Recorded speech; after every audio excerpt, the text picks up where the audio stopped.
when they had either this awful moment of clarity and no skills to deal with life, can feel depressed or feel sad, and may confuse that with standard depression. Again, these things get better over time.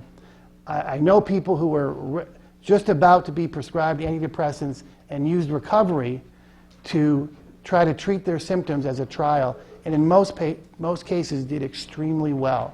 I know other people who came to recovery on 5 or 6 different antidepressant medications, had a lot of trouble being on those medications. They felt miserable, and were able to, with their psychiatrist and with recovery, responsibly get off those medications.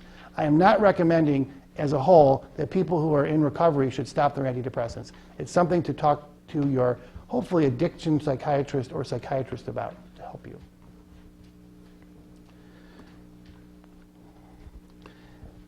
And this just read that. That makes perfect sense. Because of the lack of training, anyone who's depressed walks into a psychiatrist's office, whether they have an addiction or not, ends up getting a lot of medications, and arguably this is being overprescribed. So patients have their drug of choice. They come into recovery, they work their steps, they get sober, they have a sponsor, they're of service, they're part of the community, they're doing well, and this goes on for years. They're 20 years sober. They came in as an alcoholic. And they say, well, it's been 20 years. I have nothing to worry about. And besides, even if I got Vicodin, I wouldn't want it, so I should be safe. Is this person safe? No. Wanting it has nothing to do with it. The substance activates a very deep, important structure in the brain that we talked about.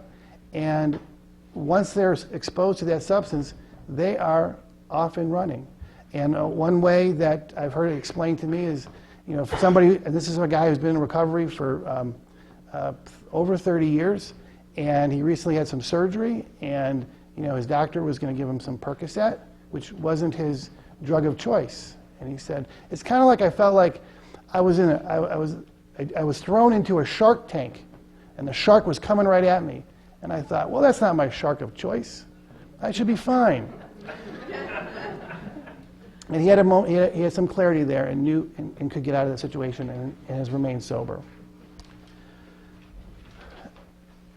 The take-home point is actually written quite clearly in the recovering text of Alcoholics Anonymous.